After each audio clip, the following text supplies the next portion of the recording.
up guys, today is the 5th day of Gwent card reveals and we will be doing the Northern Realms faction.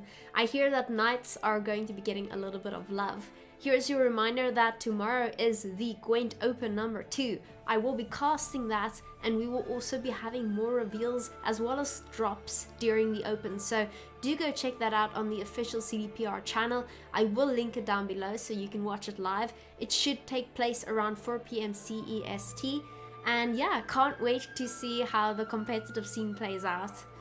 So our first reveal comes from Gwent Data. Gwent Data revealed the Squire, who is a human as well as a knight. This will have an order ability, which will boost the next unit you play by 2 points.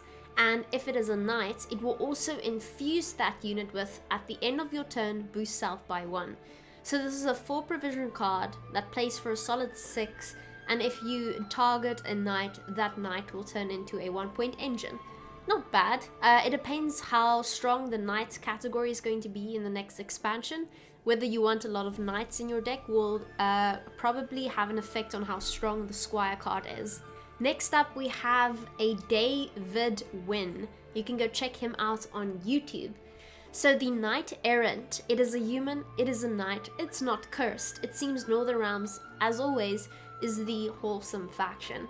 So at the end of your turn, boost self by 1 for each adjacent boosted unit and damage self by 1 for each adjacent damaged unit. So technically this is a 2-point engine, but it can also quickly become a negative 2-point engine, and I don't know what to make of that just yet. Now, grace is a new word that we have gotten very recently. What does grace mean? So grace, the first time this unit's power is equal to or higher than the specified amount, trigger this ability. If the condition is already met when it enters the battlefield, trigger it immediately. So let's check out that card again. This card is Grace 9, meaning that if it is already 9 points by the time you play it, Grace will go off. But if it starts off at 3 and reaches 9 points, Grace will also trigger. So give adjacent units shield, then infuse them with, whenever this unit loses its shield, boost it by 2.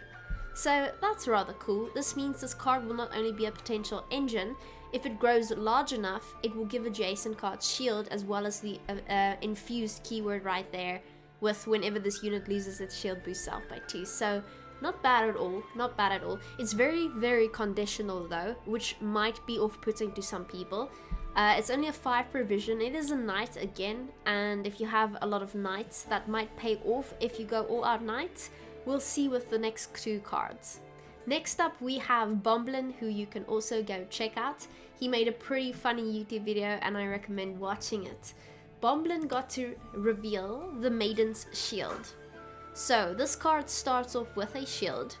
At Grace 8, meaning when the card has 8 points of value, it will spawn Bomblin the Bold to the right. If it has 14 points, it will boost the allied Bomblin the Bold by 3. But if this card dies, it will lock the allied Bomblin the Bold. So what does Bomblin the Bold do? Bomblin the Bold is a dirty, cursed aristocrat who does not belong in Northern Realms. It has immunity and it has Grace 5 with an order ability. Infuse an allied unit with, whenever this unit receives a boost from other abilities, boost self by the same amount. So my understanding goes that if you boost this card with like 4 points, it will then get the boost and then boost itself again by another 4 points, hence doubling the effect that you would have gotten initially. So not bad at all. It is, however, a 9 provision card, so you have to figure out whether you are prepared to play this with the condition that it has to be 8 before it actually plays Bomblin the Bold. And finally we have Lid's Vids. So Lid's Vids got to reveal the scenario. Now, Damsel in Distress, Doomed scenario. This card progresses whenever you play a knight, so that's when knights will come in handy. The prologue is that it will summon a bronze knight from your deck to this row, so you'll be able to thin your deck a little bit. When you play your first knight, chapter 1 will start, which is whenever an allied unit triggers Grace, boost its adjacent units by 2. So that's not bad. It's a passive ability, and to be fair, it kind of relies on how many grace cards we have. And right now I believe it's only it's 3, right? It's only 3. So chapter 1 doesn't really mean a lot for us, does it? Then chapter 2, spawn and play Mad Charge. So Mad Charge is a warfare card at 4 provisions. It boosts an allied unit by 4 and gives it 2 armor. But if you control a knight, it also gives it vitality for 3 turns.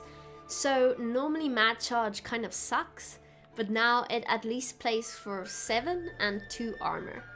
So, I'm gonna be honest here, this is definitely the weakest scenario we have seen thus far, and I believe the cards in Northern Realms that are released is also the weakest in this expansion.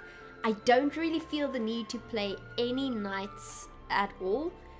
Maybe one of you can end up making a fun deck with knights, but I just feel like as an archetype, knights need way more support for it to be competitive at the very least.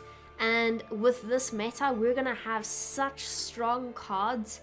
I feel like trying to actually trigger Grace is gonna be really difficult. I don't think being able to trigger Grace is gonna be easy at all. Like, you're gonna have to keep the card on the board long enough, as well as boost that card enough to actually trigger Grace. And the Damsel in Distress scenario doesn't have a strong passive ability at all.